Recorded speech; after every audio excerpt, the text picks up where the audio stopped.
کی عاشق نشد که عاشقی راستی میخواست قول و قرارای قدیم نگو که یادت نمیاد نگو که یادت نمیاد امروز محسن هیچ خبری ازش نیست.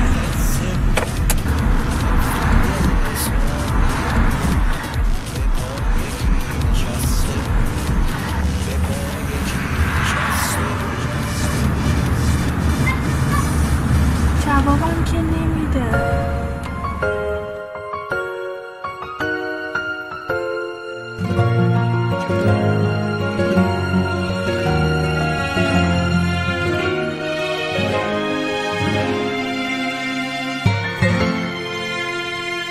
این یه عادت قشنگه که کنار من میشینی همه حرف دلم رو تو توی چشام میبینی.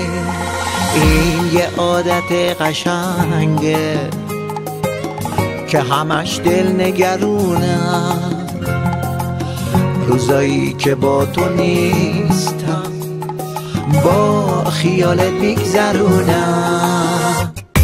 این یه عادت قشنگه که برام هدیه میاری این گلای سرخ و هر شب روی میز شام میذاری. این یه عادت قشنگه که میمونیم زیر بارون که بدون چرخ میریم میگذریم از این خیابون.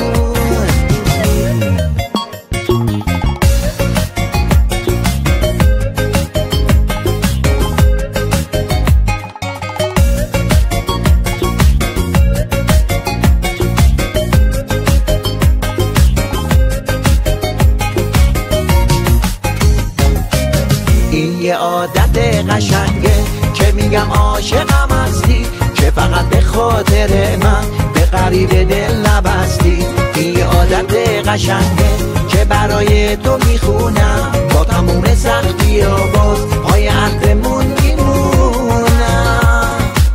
این یه عادت قشنگه این یه عادت قشنگه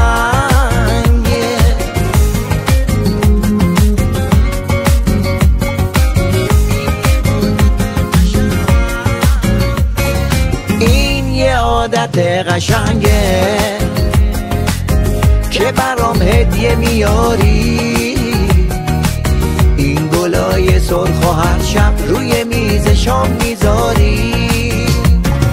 این یه عادت قشنگه که میمونیم زیر بارون که بدون چرخ میریم میگذریم از این خیابون.